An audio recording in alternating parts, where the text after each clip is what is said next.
You R absolutely right. আমাদের প্রত্যেকটা স্টেডিয়ামের মালিক এনএসসি, বাট এনএসসির সাথে আলোচনা করে এনএসসি যদি আপনাকে পারমিশন দেয় যে আপনি এটা করতে পারেন, তাহলে আপনি করতে পারবেন। So that also falls in the process. এটা হলো আপনার একটা উত্তর। সেকেন্ড উত্তর হলো অ্যাডহক কমিটিতে আমরা ব্যক্তিগতভাবে কোনো ধরনের বড় ইনভেস্টমেন্টে আমরা যেতে চাই না, দ্যাট ইজ ফাইন, বাট আমাদের কোনো কিন্তু এরকম বাধ্যতা নাই যে আমরা এটা করতে পারবো না। হ্যাঁ, আমি আপনাকে প্রথমে একটা জিনিস বলেছি যে এই জিনিসগুলো যা দেখছেন এগুলা কিন্তু 1 থেকে 1.5 মাস বা 2 মাসের মধ্যে তো কমপ্লিট করা সম্ভব না, বাট হয়তো বা 4 মাস 5 মাসে অবশ্যই করা সম্ভব। আমি আবারও আপনাকে একটু ক্লিয়ার করে দিই, আমি বলেছি আমরা এগুলোর প্রসেসটা স্টার্ট করে দিয়ে যাচ্ছি, আমরা ভার্বালি অ্যাগ্রিড হয়েছি। হ্যাঁ, ইলেকশন, এটা যদি ইলেকশনের পর হয় ইলেকশনের পর হবে, বাট আমাদের তো কোনো এক জায়গায় স্টার্ট করতে হবে। আমাদের বাংলাদেশ ক্রিকেটে যেটা প্রবলেম এত বছর ধরে, যে এত বছরে কোনো ডেভেলপমেন্ট না হওয়ার সবচেয়ে বড় কারণ দেখবো না, করবো। Let us try to do something different, let us start. ঠিক আছে, কেউ যদি পরবর্তীতে আমি যদি না থাকি, আরেকজন যদি আসে, সে যদি এসে মনে করে এটা দরকার নেই, সে তার ডিসিশন নিতে পারে। সো আমাদের কাজ হলো এই প্রসেসটাকে স্টার্ট করে দেওয়া। এই জিনিস হলো আমাদের ড্রিম। আমরা এরকম একটা গ্যালারিতে মাথার উপর শেড থাকবে, এটা কে চায় না? কেন আমরা মানুষকে কষ্ট দিতে চাবো? একটা ক্রিকেট, নতুন করে একটা ক্রিকেটের টুর্নামেন্ট ইমপ্লিমেন্ট করা, যেটা বাংলাদেশ ক্রিকেটের জন্য ভালো হবে, এটার জন্য কে বাধা দিবে আপনাকে? আমি শিওর যারাই আসবে তারাই এটা নিয়ে কাজ করবে, বাট প্রসেসটাকে স্টার্ট করে দেওয়া তো ইম্পর্টেন্ট। শাইন ভাই, I hope you got your answer. আচ্ছা, ইলেকশনের কথা বলি। প্রবলি আমি চেষ্টা করব সবার সাথে কথা বলে 3 তারিখে একটা বোর্ড মিটিং করে এই ইলেকশনের প্রসেস স্টার্ট করে দেওয়া। সো যদি ইলেকশনের প্রসেস স্টার্ট হয়ে যায়, নর্মালি 30 থেকে 35 দিনের মধ্যেই ইলেকশন হয়ে যায়। 30 থেকে 45 দিনের মধ্যে ইলেকশন হয়ে যায়। So which is at least 2-3 weeks before আমাদের ডেডলাইন। ঠিক আছে। সেকেন্ডলি, যেটা রিজাইনের কথা বলেছেন, এরকম কোনো কথা আমরা চিন্তা করিনি। আমি ব্যক্তিগতভাবে তো এরকম কোনো কথাই চিন্তা করিনি। ডে 1-এ আমি বলেছি যে আমি ইলেকশন করব, প্রেসিডেন্টের ইলেকশন আমি অবশ্যই পার্টিসিপেট করব। I will follow the constitution, and কনস্টিটিউশনে যে জিনিসটা উল্লেখ করা আছে, যে জিনিসগুলো আমাকে অ্যালাউ করে, আমি ওইভাবেই করে 100%, বিকজ বিসিবির রেভিনিউ জেনারেট করা ইজ টপ প্রায়োরিটি। এটার জন্য এখানে কোনো সিন্ডিকেট থাকতে পারে না। আমার একটা বড় সুবিধা হলো আমার কোনো লোক নাই বিসিবিতে। আমি একজন খেলোয়াড় ছিলাম, আমি খেলোয়াড় থেকে অর্গানাইজার হয়েছি, আমি অর্গানাইজার থেকে এখন বোর্ডে একটা দায়িত্ব পেয়েছি। সো এখানে কোনো দিক থেকে কাউকে কোনো ধরনের কোনো অ্যাডভান্টেজ দেওয়া হবে না। The only advantage is going to get is BCB. আমি এই জিনিসটা আপনাকে রেস্ট অ্যাসিওর করি। আমরা এই দায়িত্ব নিয়েছি 15-20 দিন হয়েছে। এই 15-20 দিনে যা যা করা সম্ভব পার্সোনালি বা অফিসিয়ালি আমরা সবার সাথে কথা বলে জিনিসটা করছি। আমার কাছে মনে হয় যে আমাদের রেভিনিউটা অনেক বেশি জেনারেট করতে হবে। একটা সময় আমাদের রেভিনিউটা বেশ ভালো ছিল, গত 1-1.5 বছরের রেভিনিউর অবস্থা খুবই খারাপ। So ICC funding is massive thing, যেটা আমাদেরকে হেল্প করছে সার্ভাইভ করতে। যখন একটা পুরোপুরি দায়িত্ব যদি আমি ভবিষ্যতে আসি, এই জিনিসগুলো হবে হলো টপ প্রায়োরিটি। এটা দেশি, ফর এক্সাম্পল টিভি চ্যানেলসের যে কথা বলছেন, টিভি রাইটসের কথা, ইন্টারন্যাশনাল টিভি রাইটস যারা কিনেন ওনাদেরকে ইনভাইট করা, আমাদের দেশি যারা আছেন তাদেরকে ইনভাইট করা, ওই কালচারটা আবার ফিরে নিয়ে আসতে হবে। এটা হইতে পারে না যে 1-2টা। সো ওই জিনিসগুলোর জন্য আমাদের যেটা করার দরকার ওটা আমরা অবশ্যই করব। সাথে এটাও বলবো, অন্য সাইডেরও ইন্টারেস্টেড থাকতে হবে এক টেবিলে বসার জন্য। তো ওটার জন্য আমাদের কাজই হলো এটা, যে তাদেরকে কনভিন্স করে নিয়ে এসে যদি 2টা টাকা বেশি বিসিবির রেভিনিউ হয়, so that will be a top priority. দেখেন, প্রথম কথা হলো যখন আপনি যখন একটা ইলেকশন দিতে চাবেন, আপনি লিগালি অনেক ওপিনিয়ন নিতে হয় যে আমি কিভাবে করে আগাবো।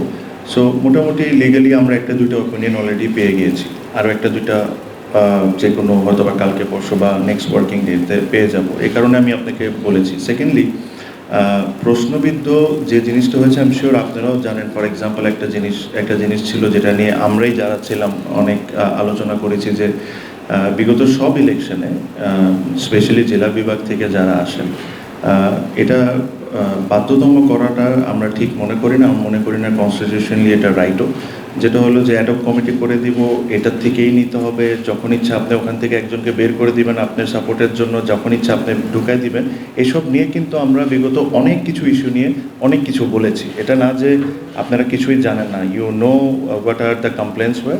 আমরা যেটা যেভাবে করে সঠিকভাবে একটা ইলেকশন হয়েছে বিগত আগেও যে নিয়মে হয়েছে, আমরা সব কিছু মেনটেন করে যেটা যেভাবে ইলেকশন একটা হওয়া উচিত আমরা ঠিক ওইভাবে করেই করব। সো যে কথাটা আমি আপনাকে বললাম যে এটা this is one of the point, there are other points as well, যে ইলেকশনটা কীভাবে কন্ডাক্ট করা হয়েছিল এই জিনিসগুলো নিয়ে কিন্তু আমি অ্যাটলিস্ট 2-3টা প্রেস কনফারেন্স করেছি, 2-3টাভাবে আমি কোয়েশ্চেন্স রেজ করেছি। সো আই ডোন্ট থিঙ্ক এখন sitting in this position I should repeat the same things. I am sure আপনারা যদি একটু খোঁজ নেন আপনারা দেখতে পারবেন যে আমি নিজেই বলেছি যে কী হয়েছে। So I hope postal ballot সবসময় ছিল, অলওয়েজ সবসময় ছিল, পোস্টাল ব্যালট সবসময় ছিল। পোস্টাল ব্যালটের মতো যদি হয় তাহলে অবশ্যই, এখন যদি একটা রুমে বসে সবাই একসাথে বসে যদি করেন that is a questionable thing, ঠিক না?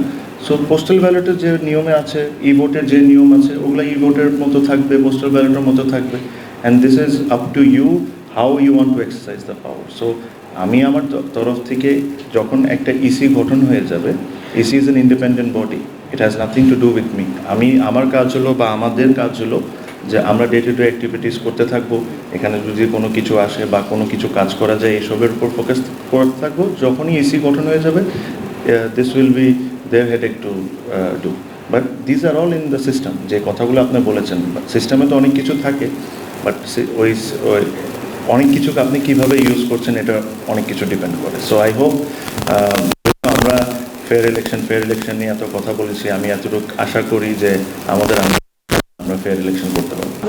এটা হলো ইলেক্টেড বডির জন্য ছিল, আমাদের কোনো অধিকার নেই কনস্টিটিউশন চেঞ্জ করা। হ্যাঁ, একটা মিনিট, ঠিক আছে? আর এই গত সময় কি হয়েছে না হয়েছে আমি ভাইয়াকে খুব ক্লিয়ারলি আনসার দিয়েছি, কি আমার কমপ্লেন ছিল, কি নিয়ে আমি অনেক জায়গায় বলেছি। আই এম শিওর এই জিনিসগুলো আমার এই মুহূর্তে রিপিট করার দরকার নেই। এগুলো there is always there and social media and YouTube and সব জায়গায় আপনারা জেনে নিতে পারবেন। জি ভাইয়া, না আমি তো ক্লিয়ার করলামই, আপনার জেলা বিভাগ নিয়ে তো ক্লিয়ার করলামই। আমি বললাম যে অ্যাডক কমিটির থেকে যে হয়তো হবে এরকম কোনো কথা নেই, ইট শুড বি ওপেন। এটাতে যদি আপনিও যদি মনে করে যেই আপনাকে নমিনেশন দিবে বা কাউন্সিলরশিপ দিবে, if he thinks that you are the right person, you should get it. Why এটা 5 জনের মধ্যে বাধ্যতামা থাকে, এই কথাটা নিয়ে তো আমি ক্লিয়ার করেছি। So you are repeating the same question again and again. আচ্ছা, প্রথমত ইন্ডিয়ান হাই কমিশনার উনি এসেছিলেন, উনি এসে ক্রিকেটটাকে এনজয় করেছেন, আমরা অতটুকুর মধ্যেই ছিলাম। যখন একটা ইলেক্টেড বডি আসবে প্লাস আমাদের এখান থেকে যেটা থাকবে ওই কমিউনিকেশন খালি ইন্ডিয়ার সাথে না, বাকি সব দেশের সাথে আমাদের শুরু করতে হবে। শুরু করে এটা মেক শিওর করতে হবে যে বাংলাদেশ কীভাবে করে আরও বেনিফিটেড হয়, কীভাবে করে ভালো ভালো ট্যুর করে বা ভালো ভালো হোম সিরিজ আনতে পারে। So this is a process যেটা একটা ইলেক্টেড বডি করা উচিত। আর অনেকেই ইনভাইটি থাকে, অনেকেই আসে, আমাদের দায়িত্ব হলো তাদেরকে ভালোভাবে হোস্ট করা, খেলা নিয়ে কথা বলা। হ্যাঁ, সো এইসবের মধ্যে ছিলাম। সেকেন্ডলি যে প্রশ্নটা করেছেন, আমি আমার পজিশন থেকে একটা জিনিস জাস্ট আপনাদেরকে অনুরোধ করতে চাই যে আমরা লাস্ট 1-1.5-2 বছর ধরে একজন পার্টিকুলার ক্রিকেটারকে নিয়েই, আমাদের যদি নাম বলতে হয় সাকিবকে নিয়েই আমরা কথা বলছি।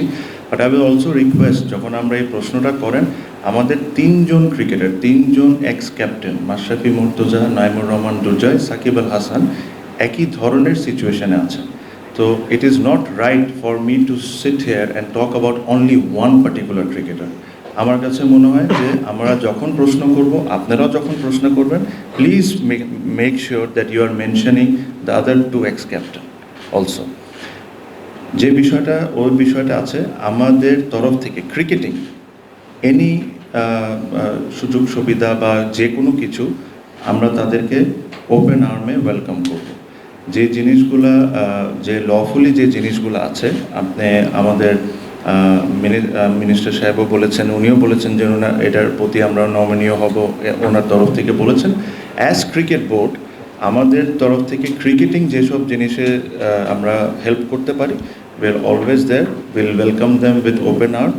যদি ওনাদের ওই সমস্যাগুলো ওনারা সমাধান করে আসে। এইটা তো সেকেন্ড কোয়েশ্চেন, এটা তো আমি ডিসাইড করতে পারি না, এটা যার দায়িত্ব সে ওটা ডিসাইড করবে, মানে me sitting here can't answer দেয়। সেকেন্ডলি যে জিনিসটা বলেছেন ভাইয়া, যে আই অ্যাবসলিউটলি এগ্রি, আমিও একজন সাফারার, যে আমরা বেসিকলি বিসিবির একটাই ফেসিলিটিস এখন আছে যেখানে সব প্র্যাকটিস হচ্ছে। এই জিনিস নিয়ে যখন একটা ইলেক্টেড বডি এসে যাবে, আমি বললাম যে আমার সময় খুবই কম, আই এম অনলি হেয়ার, এখন আজকে হয়তো বা 20 দিন হয়েছে, খুব সম্ভব 20-22 দিন হয়েছে। সো যদি আমি ইলেক্টেড হই ইনশাল্লাহ, তো এটা নিয়ে আমার নিজস্ব একটা প্ল্যান আছে যে জিনিসটাকে কেমনে কী করতে হয়। আবার সেকেন্ডলি এটার সাথে আমি আরেকটা জিনিস আপনাকে অ্যাড করে দিতে চাই, যে আপনি যদি এখন বাংলাদেশের ক্রিকেটিং সিস্টেমটা দেখেন, বাংলাদেশের কিন্তু ক্রিকেট প্লেয়াররা প্রডিউস করছে হলো একাডেমিসগুলো, দিস প্রাইভেট একাডেমিস, হ্যাঁ, তারাও যেরকম সারভাইভ করে, এটাও কিন্তু আমাদের একটা দায়িত্বর মধ্যে পড়ে। সো ওই কারণে যে প্রথম স্টেপটা আমরা যেটা নিয়েছি, আমরা 6টা মাঠে খেলা দিচ্ছি। যখন আমরা Bashundhara, cricketers academy, PKSP, ULAB, হ্যাঁ, এসব মাঠে যখন আমরা খেলা দিচ্ছি, আমরা উই আর পেইং রেন্ট। ওই রেন্ট দিয়ে কিন্তু তারা তাদের রেভিনিউ জেনারেট করছে। আমার একটা ব্যক্তিগত ইচ্ছা আছে যে এইচপি নিয়ে আমরা পরবর্তীতে আমরা বসবো, এইচপি নিয়ে যে আমরা কি করি, আন্ডার-19, আন্ডার-17, আন্ডার-15 আমরা সব এক জায়গায় ঢুকাই দিই, বা বিকেএসপিতে আমরা চলে যাই। আমার কথা হলো যে এই যে প্রাইভেট একাডেমিসগুলো আছে, এদের কিন্তু থাকারও ব্যবস্থা আছে, মাঠও আছে, সব আছে। আন্ডার-15 ক্যাম্প ক্রিকেটার্স একাডেমিতে হইতেই পারে, বা আন্ডার-17 ক্যাম্প পিকেএসপিতে হইতেই পারে। আমরা তো ভাড়া দিয়েই করি, আমরা যখন বিকেএসপিতে এই ক্যাম্পগুলো রান করি, আমরা কিন্তু পে।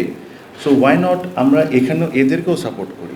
সো ডাইরেক্টলি ইনডাইরেক্টলি এই প্রাইভেট একাডেমিসগুলোকে বিসিবি সাপোর্ট করা শুরু করতে হবে। And this was the first step, যে আমি চেয়েছিলাম যে এদের মাঠেও খেলা হোক, বিকজ হয়তো বা উইকেট ভালো নাও হইতে পারে এই সিজনে, খেলাটা হওয়াটা ইম্পর্টেন্ট বেশি ছিল আমার জন্য, উইকেটের কথা চিন্তা করাচ্ছে।